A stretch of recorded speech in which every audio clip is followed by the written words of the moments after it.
What's up, everybody, and welcome to another edition of High Mythology, the show where we get high enough to grab a piece of the sun and tell you guys silly stories from mythology and folklore. Yeah, tonight we are going back to the Wild West, doing some more Legends of the Wild West. We've got the big man himself with his big blue ox, Paul Bunyans. Bunyans. Paul Yes. Funyan. Not at all related to the Funyuns. Not at all related to the Funyans family.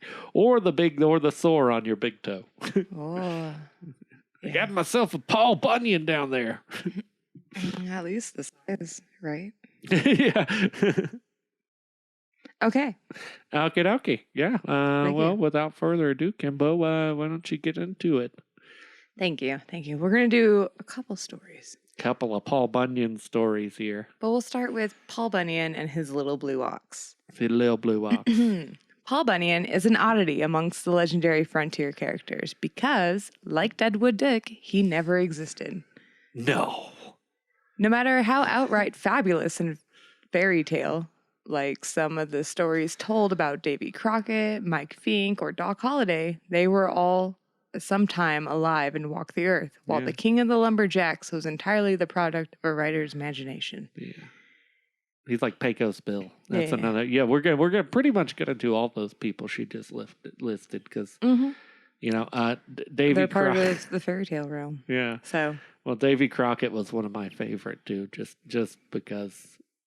how absurd. How absurd the stories got with him, and then how absurd he was as a real guy. He punched a dude in the face, which wouldn't be a big thing for frontier days. Mm-hmm.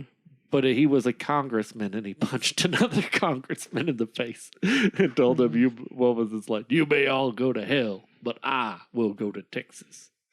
Oh my.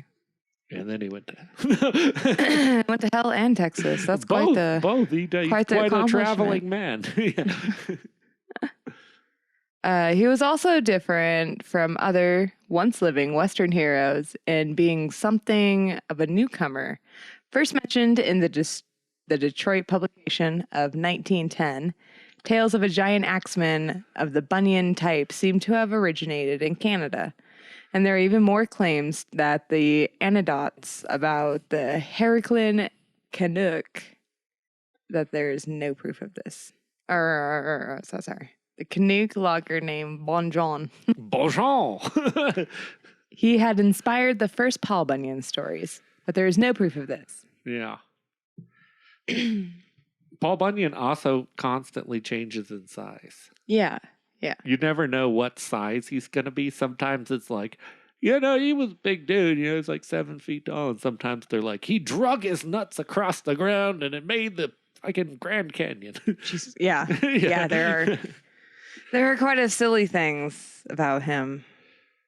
Though Bunyan's home grounds were the logger camps of the northern Canada, he jumped the Mississippi, drives his oxen across the Bering Strait, and gives birth to the Puget Sound by uprooting a giant redwood tree. Paul Bunyan is a true Westerner. He just drank too much one time. Yeah, you don't want to go in there. That's mostly Bunyan puke. Yeah. Paul Bunyan was big like hell, fought like hell, and lied like hell. He was as tall as a redwood tree, and he was so strong that he could pick up an ox between his thumb and finger. Wow. He made himself an axe handle out of a whole pine tree trunk, and he chopped a 10-foot branch off an oak tree and used it for a toothpick. He once uprooted the biggest tree that was ever with his bare hands, and the hole where the roots had been filled up again with water, and that became the Puget Sound. Ah. Paul was a great jumper. He could jump over the Mississippi River and back again without ever touching the ground. Surprisingly agile for a man his size. Paul loved to dance, and he danced so hard he caused a number of major earthquakes. He once slipped and fell into Lake Superior, which made it spill over, and this created the great flood that covered the states of Wisconsin and Minnesota, as well as the province of Ontario. Yeah, getting into some ancient apocalypse territory there. What caused the flood? Was it a glacier breaking? Was it maybe an asteroid? Or maybe Paul Bunyan just slipped and fell his big old ass into Lake Superior? One day, absent-mindedly, Paul Bunyan put one of his loggers in his pocket and then forgot about him. The poor soul nearly starved to death before Paul rummaged around in his pocket for a chaw of bakar. It's been 4 days and 15 hours. I have nothing to feed off of but pocket lint. Paul cut his hair and beard only once every 3 years, and after he had his barbering, there was usually a mountain of hair left, as big as a haystack. Paul always combed it out, and on the average, he got about 50 pounds of salt pork, 100 pounds of beans, and 10 gallons of molasses out of it. Jeez. How'd you get so much molasses in your beard? Paul had an appetite to match his size. Once, leading a tote team to his campsite, he came to a large lake, and it was growing dark. The sky was covering with clouds, and there was no moon. They decided not to go on, but to camp there for the night by the lake. Paul and his lumberjacks had worked up an elephant-sized hunger. Luckily, they were also carrying a year's supply of food with them, and Paul dumped all those beans and salt pork into the lake. He built fires all around the lake until the water was boiling and turned the whole huge pool into bean soup. He destroyed a whole ecosystem. There was catfish in there, bean soup with catfish. Bean soup with catfish.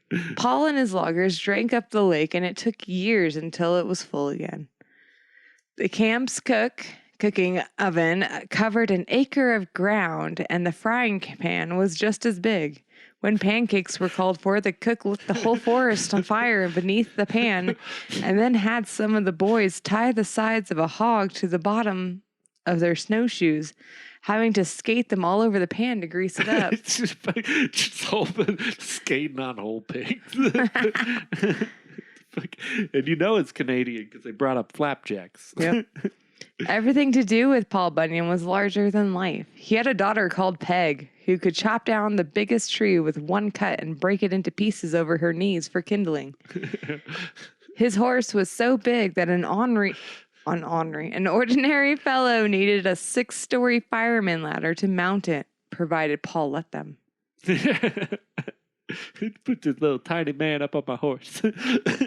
Even the bugs in Paul Bunyan's camps were considerably bigger than other bugs. Once, one of the loggers was working high up in the tree when a bunch of mosquitoes got right under and seated under the seat of his pants and lifted him clear off the branch he was sitting on and flew away with him over the treetops. It might have gone badly with that fellow if the cloud of mosquitoes had not come down on the fat steer. That gave him the chance to get off without falling to his death. He hit one of those cursed insects. Some fucking King Kong shit. Yeah, it really is. Yeah, you think he's a nice guy, but he really kind of destroys ecosystem and brings monstrous creatures wherever he goes. Yep. Mm-hmm, and he somehow had a daughter. I don't even know. Her name Peg. Named Peg, yeah. Peg and Powell. Yeah. He lit one of those cursed insects with a solid whack with his axe, and the darn critter bit a good chunk out of the blade. When a bunch of mosquitoes finally got off the steer, there was nothing left of the poor beast but a heap of bones. The mosquitoes then settled down on some treetops, picking their teeth with the meat skewers. Paul had heard that in Africa they had man-sized bumblebees whose favorite food was mosquitoes. So Paul had once ordered a boatload of these bumblers, and then it turned out that the bees and the mosquitoes took a shine to each other, producing an offspring of mosquito bees with stingers at both ends. He's not good at breeding. Goddamn bee-skeeters. He's fucking up the ecosystem. That is 100%.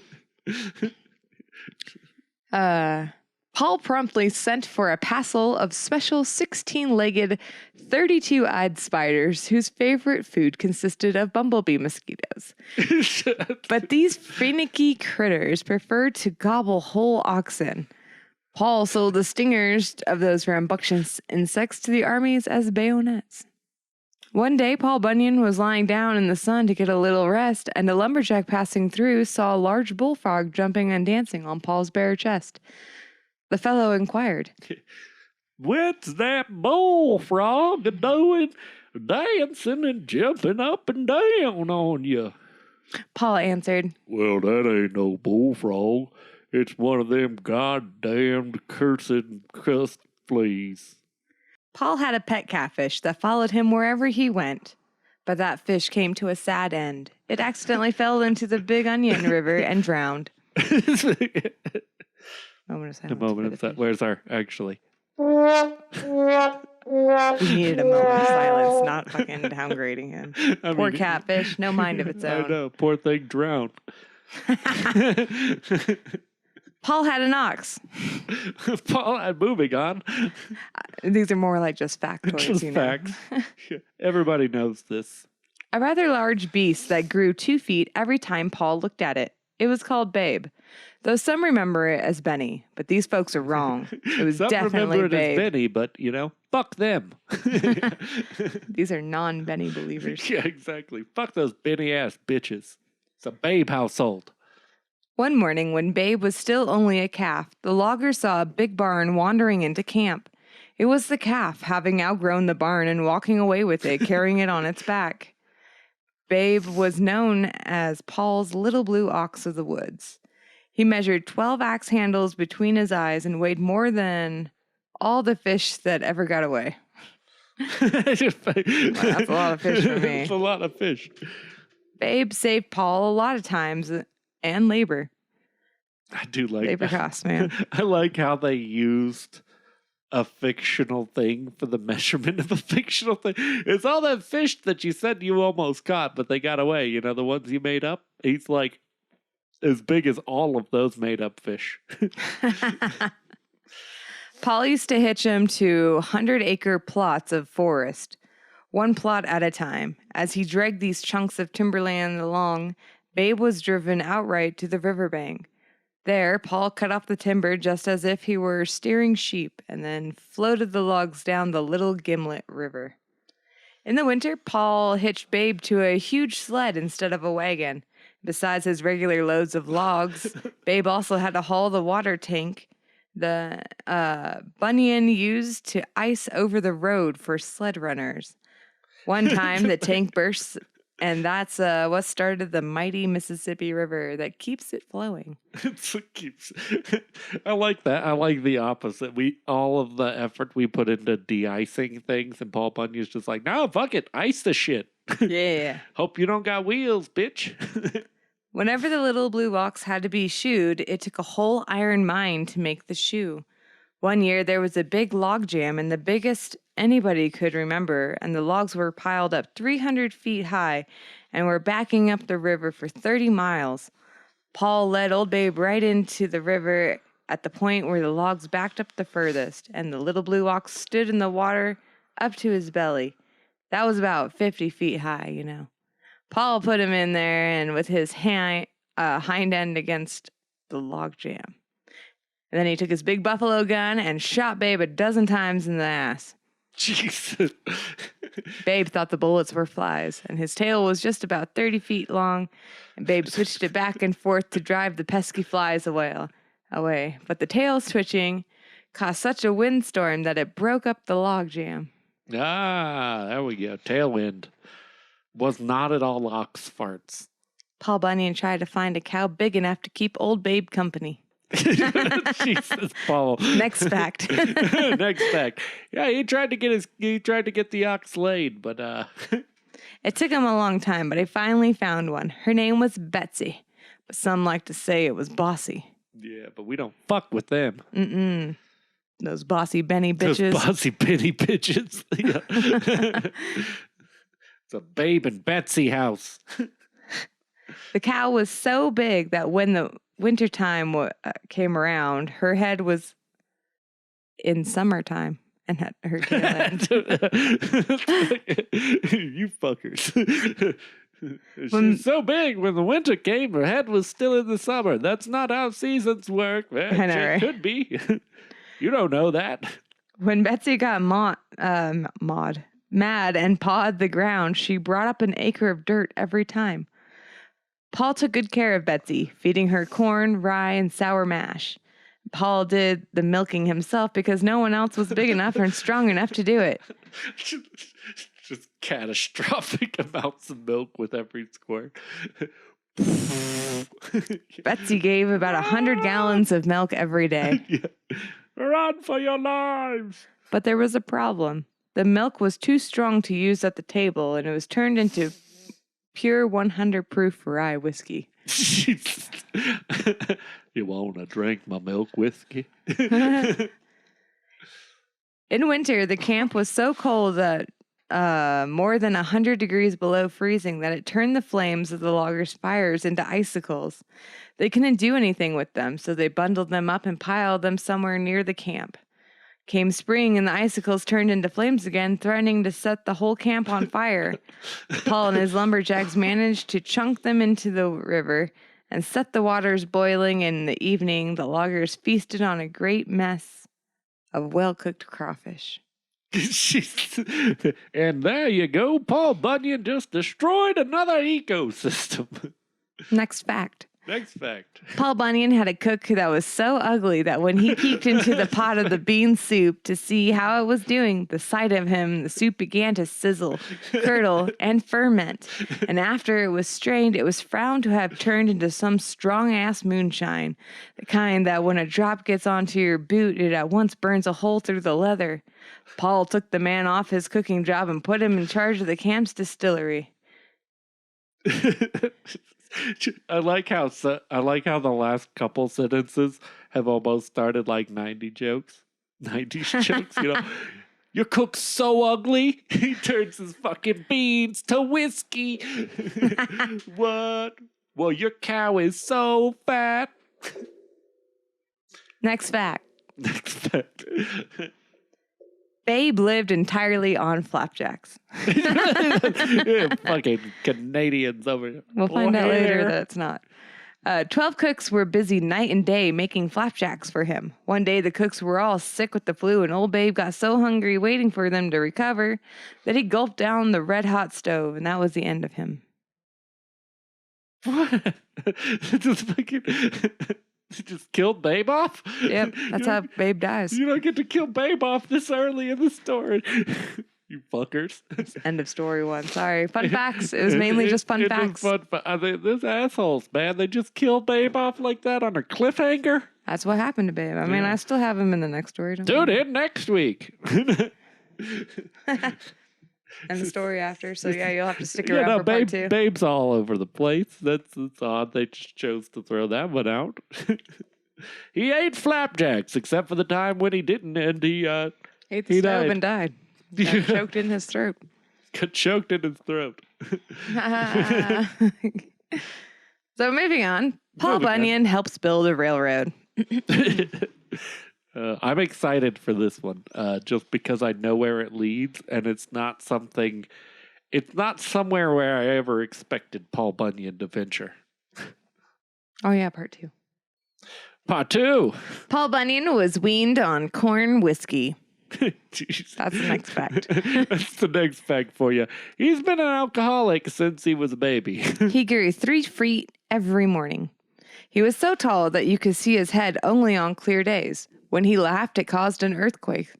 So people asked him to never listen to a joke, and thereafter he took to grinning silently. Paul Bunyan could cross the whole Indian Territory in 3 steps.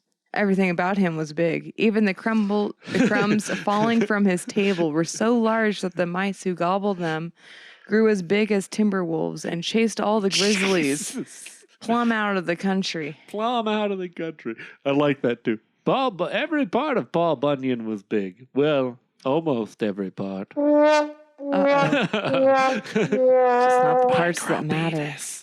Just not the parts that matter. Even a normal human. They're like, it would be big if you were a normal human, but he's not. So disproportionately, it looks incredibly small. Are you Asian? It's okay, Paul. You can tell me. You can tell me, Paul. I won't judge. I'm just going to tell every girl. It's still big because, I'm a normal human, but if I were your size, I would be complaining. Just saying. It's more like a wart.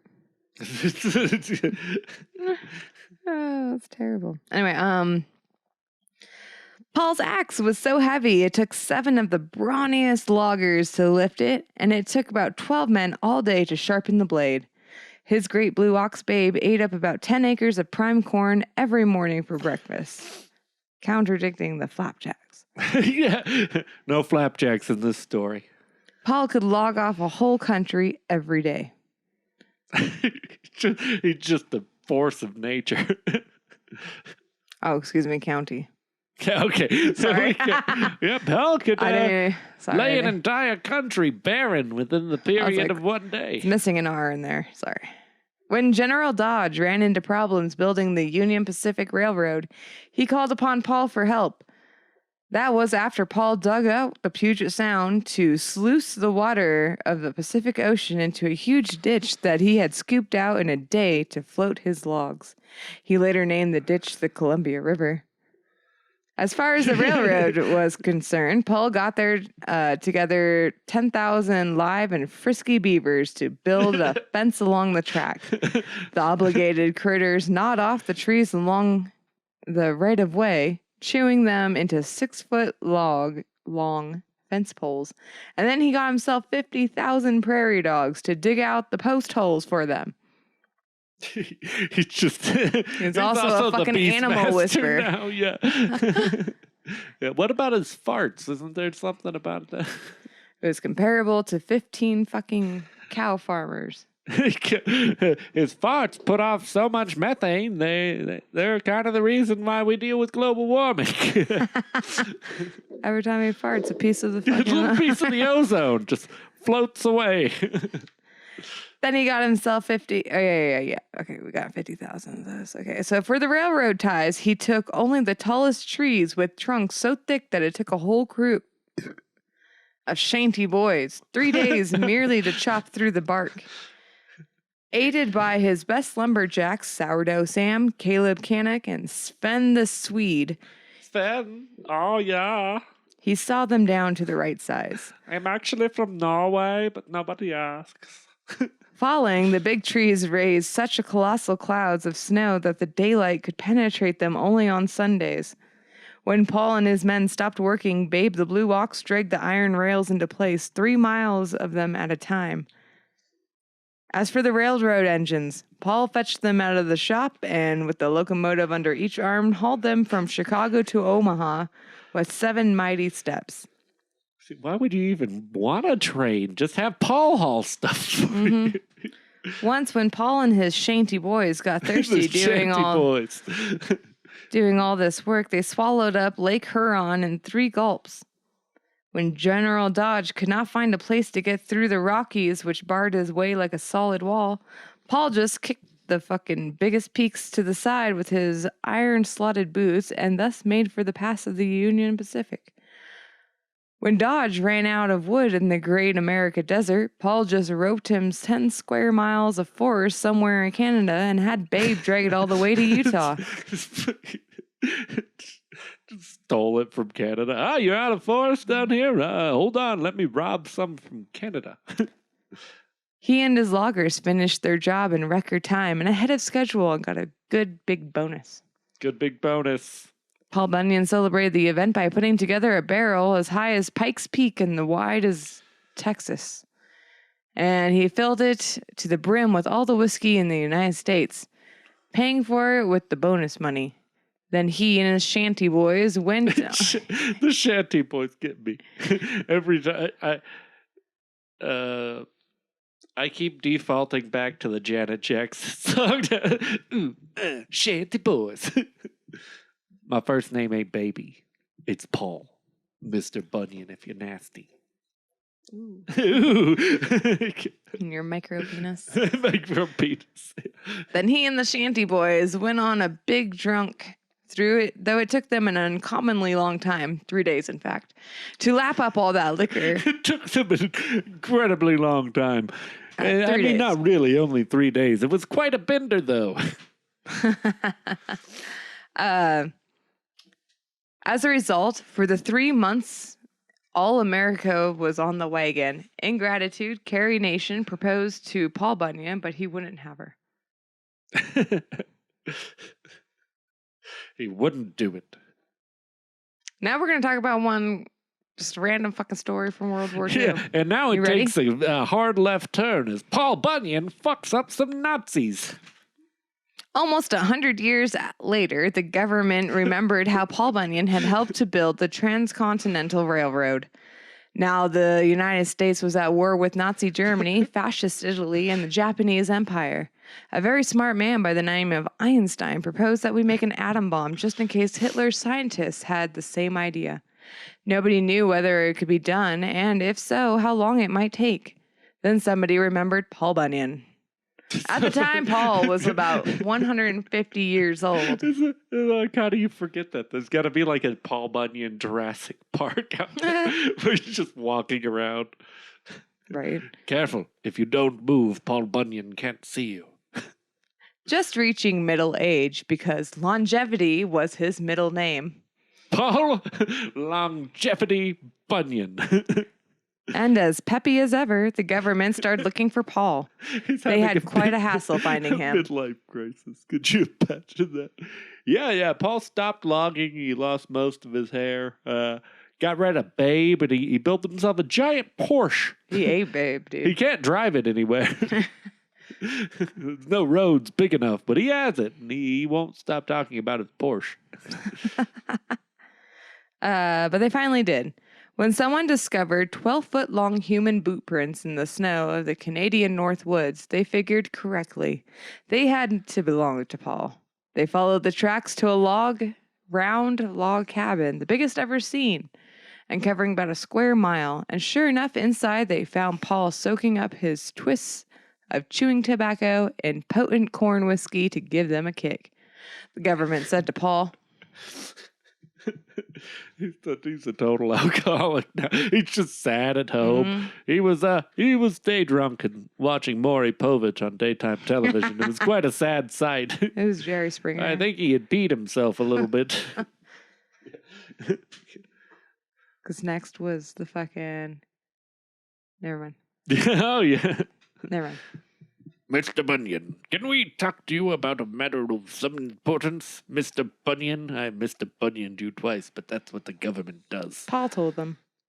Sure. Soon as I've done my shaving, gotta get my taint all sparkly for the summertime. Get my bikini cut. He took his axe and hammered out his stubbles through his cheeks and into the inside of his mouth where he bit them off. That's how he shaved himself. He proceeded to comb his curly beard with a pine tree, and then he put on his mackinaw and said, What can I do for you, strangers? They explained. Well, as you know, there's a war on. Paul interrupts. What the fuck, a war? By thunder, let me get my licks in again against these cursed redcoats. Goddamn British coming over here taking my fucking... The government boys say, taking my cheese and my tea. Taking my cheese, taking my coffee and pissing in my tea. No, Mr. Bunyan, with the British. Not with the... Not with the British, Mr. Bunyan. But with Paul interrupts. With them danged rebs, then by Ned, just let me get my hands on them. Government boys say. No, Mr. Bunyan. You've been in this hut a long time. We're at war with the Germans and the Japs. Very dangerous chaps. They have us against the ropes. They might be building an atom bomb and will beat us to it. If they do, then that's the end for us, and they'd rule the world. Paul says. You don't say. What's this atom bomb like? The government boys say. It has the power of the sun, Mr. Bunyan. It can make a hole 10 miles wide and 10 miles deep in a second. It is the most powerful thing in the world. With it, we can win this war. Paul told them. 10 miles deep, you say? Is anybody going to be watching the holes afterwards? Or I mean, I calculate I can make one for you. Logging's kind of slow this time of year on account of me having torn up the whole forest and caused massive amounts of global warming with my farts. He jumped a wee bit into the air, but only about 100 feet, clicking his heels 7 times before coming back down, saying there's no place like home. There's no place like home. He did this 3 times, and then he explained, It's just for warming up, getting the blood flowing. I've been sitting down for a while, and I'm a mite drunk from all the, sad alcoholic day drinking. Then he gathered himself into a ball and then uncoiled for his real big jump, taking off like a cannon shot, leaping right out of the atmosphere and disappearing into space. Paul Bunyan! The government men stood open-mouthed and they didn't know what to do. And after a while, they heard a great roaring and a thundering as far as from 1,000 express trains or jet planes. It was Paul Bunyan coming back. He carried something glittering in his hands, a lump about the size of Mount Shasta. It was glowing red hot and emitted a light so bright that the government men would have gone blind had they not worn their dark glasses. Of course, Men in Black type of shit right there. Paul landed with such a force that he sank into the earth up to his armpits. He flung the white hot shining thing about a mile away from him, and the strange object hit the ground with such a force greater than a volcanic eruption, causing an earthquake measuring 8 on the Richter scale, Kablooey. gorging out of the earth a hole 20 miles wide. Paul Bunyan says while digging himself out, blowing on his scorched and blistering fingers. Now nobody fuck that hole till I can get over there. Wow. There she is. Hot she were, so hot she burned plumb through my gloves. The trembling government inquired. What the fuck is that? Paul says, Jumped pretty high, I reckon. High enough to break off this here piece out of the sun. Seems to be what you fellas want. I better cool her off. So old Paul went over to the river and swallowed up about 10 miles of it. Holding most of the water in his puffed out cheeks, he went to the crater that had the chunk of the sun in it and squirted the water all over it. Just pearl necklace it. Maybe the greatest pearl necklace. Y'all turn your back. I'm going to take a minute with this here hole in the ground. Enough to turn the crater into a huge lake. The heat of the piece of sun was so great that it made the lake boil. Paul said, Isn't she something? Did you ever see a thing like that? I reckon I'll name this pond here Lake Wannapegme. In 3 big jumps, Paul moose-eyed over to the storage shack next to his cabin and from it fetched a sack of coffee weighing 10 tons. He jumped it into the hissing, bubbling lake and then put 2 of his fingers in his mouth and whistled so loud that it shook the leaves from the branches of all the trees within 3 miles. That brought all of his shanty boys running. They were rolling before him what looked like big rubber wheels, but turned out to be oversized donuts. Each of them brought along a large metal bucket that he filled by dripping into the lake, and then he turned it into strong coffee. Then Paul and his lumberjack sat down for breakfast, filling up on hot Java and donuts. Fucking random. Shanty boys, assemble! All my donuts, every fucking one of them carrying like a tire-sized donut. Dude. That's a lot. The boss logger asked, What? What now? The government men say, Mr. Bunyan, what you brought us is an enormous lump of split atoms. That's not how they work, but okay. We have to get it down to the white sands in our testing range in the southwest. We have to analyze it, and also, you and your men probably have cancer. It's extremely radioactive material, and you're just sipping the wastewater These like fuckers it's coffee. don't know shit. Shanty boys! Paul says, Reckon me and Babe'll get her down there. And he hitched the chunk of sun to the blue ox with a 10-mile-long steel chain, and as it melted from the chunks of heat, the chain had to be replaced about 2 or 3 times on the way. Paul put a saddle on Babe's back, vaulted onto it, and cracked his whip, and off they went. Quick as lightning. The government men took a plane, but old Babe was so fast that he and Paul arrived at the White Sands long before them. The piece of the sun was still so hot that it turned the desert into sand, into molten glass. A nearby mountain was also changed into glass, and it was made transparent. You couldn't see it because you could see right through it. Uh-oh. The pilot of the government plane was about to crash into this invisible mountain, but Paul snatched it out of the air and put it safely on the ground. When the government men descended from their plane, they naturally stepped onto the surface of sheer glass and slid and slithered around as if they had been on ice skates and fell on their behinds. Paul asked, "What now?" The government says. "Now we will study that thing." All the greatest scientists put their lead suits and their darkest glasses to examine the sun chunk. They told Paul, "I have become death." The boss logger says, "What do we do with it?"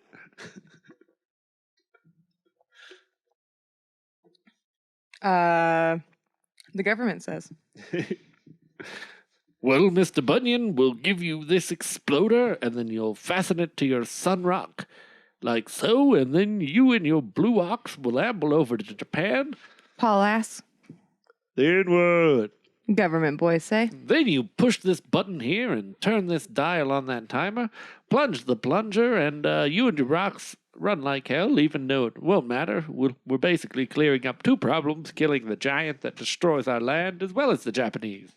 Paul asks, "What next?" The government says, The bomb explodes. I thought I explained that. Paul asks, Then what? The government says, Jesus Christ, man. Is there any brain in that giant skull? Then there's a blinding flash, and all of Japan goes up in flames and turns into ashes, and then we all feel ashamed, and the Robert Oppenheimer guy who made that little quote, he probably kills himself later on in life, and everything crumbles in pieces and disappears into the sea, and we'll get over it eventually. They won't, though. Paul asks, With all the people? The government says, With every motherfucking living thing. Scorched earth, Paul Bunyan. That's America's way. Paul Bunyan got to thinking, but when Paul thinks, he runs around in circles, and so he started. So he won the war for them because he destroyed America doing his laps. He ran around in circles for 7 long hours. He ran so fast that with such tremendous force that he gorged out a hip-deep circular ditch. Hip-deep for Paul means about 50 feet or so. Just how tall his ox is from a quarter high, I thought. Well, it changes. goes up I to think his every belly. time they bring up a number, he changes in size. Let's see. He was 27 feet tall. Yes, he was 272 feet tall. 7 feet tall. He was 7 feet tall. When he was done thinking, he told the government men, Sorry, folks, but I ain't a-going to do it. They asked, Well, why not? Paul says, I brung this thing down here to do some good, to heat up the homes of folks too poor to pay for coal, not to kill. You know, I'm trying to solve global warming and think scientifically and whatnot, and be ahead of my time. Maybe hybrid cars or something.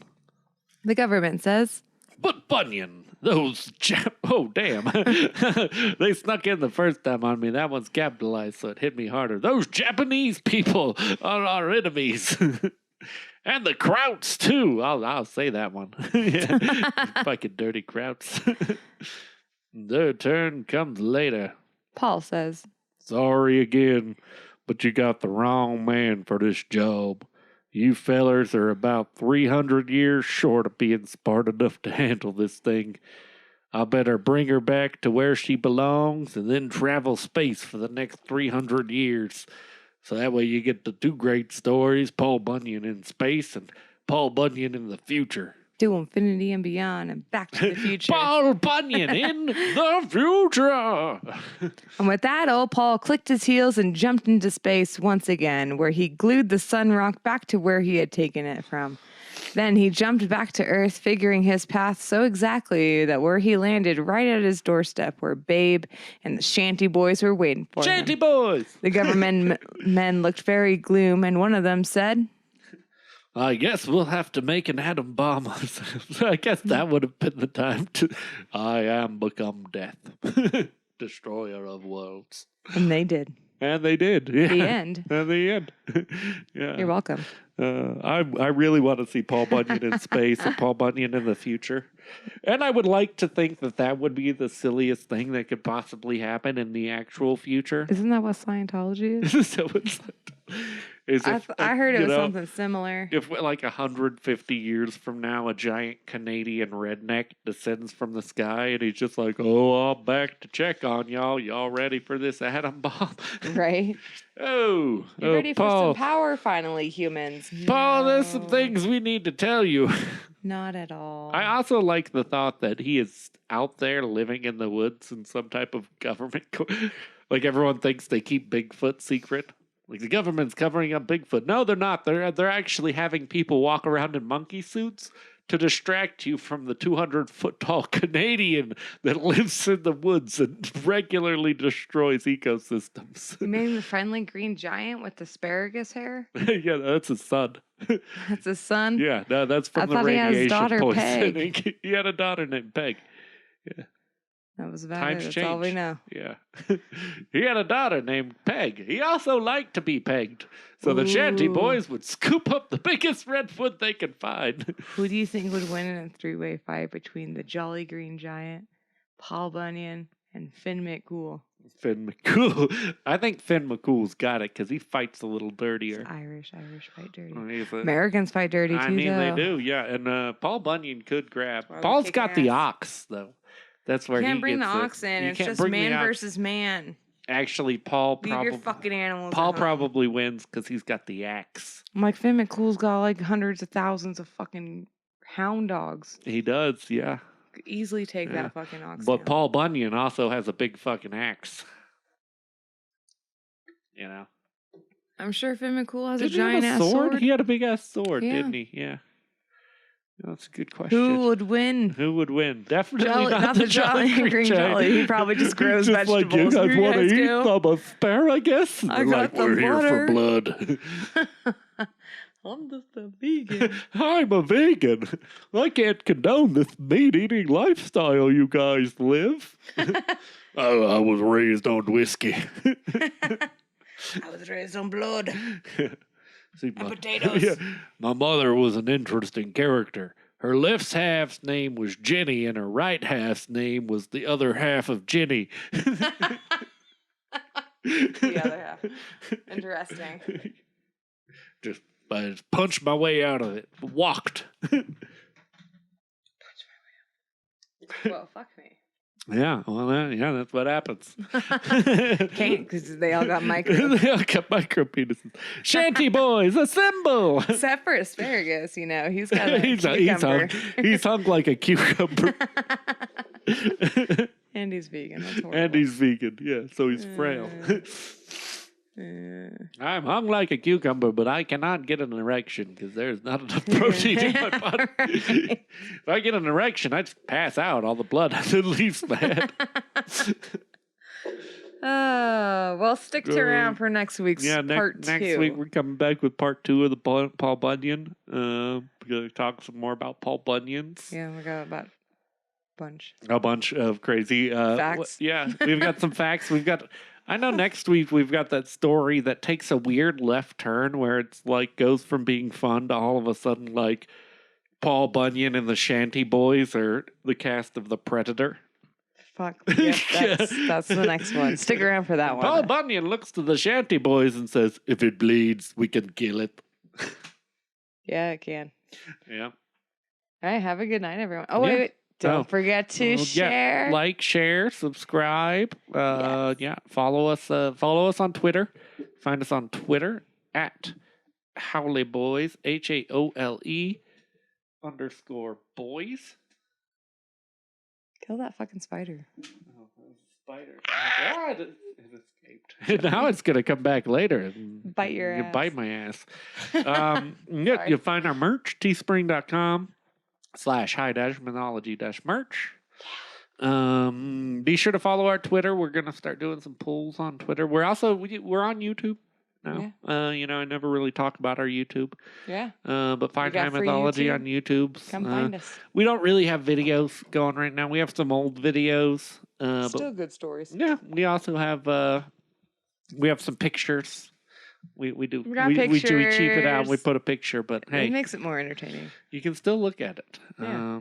The pictures change. We're gonna do some polls too, so Keep an get eye on out. there and get ready for polls. We're working on something special Yes. for you folks for the big big 200. Mm-hmm. We got it coming up. I'm not a mathematician, so I'm not gonna tell you where it's at right now, but I'm working on it. we're on our way. We're coming up on 200, and we're going to do something fun. Try to get some guests on. Some interesting stuff we're going to do. Yeah. But yeah. We will see you guys next week to talk about some more Big Blue Box. And it's micropene. Yeah. Paul Bunyan, king of the micropene. No, just king It's of the scrotum slow, lumberjacks. but a No. shaft is slow. I still like the Janet Jackson Shanty Boys. Oh, Shanty I Boys. Oh, actually Shanty don't know that Boys. song. I'm sorry. Beep, beep, beep, Shanty Boys. Nope. No, nothing. No. No. My first teammate, baby, it's Paul, Mr. Bunyan. If you're nasty. That is. Yeah. With that, we'll see you next week. With that, we will see you guys next Bye. week. I hope you have nasty boys stuck in your head now.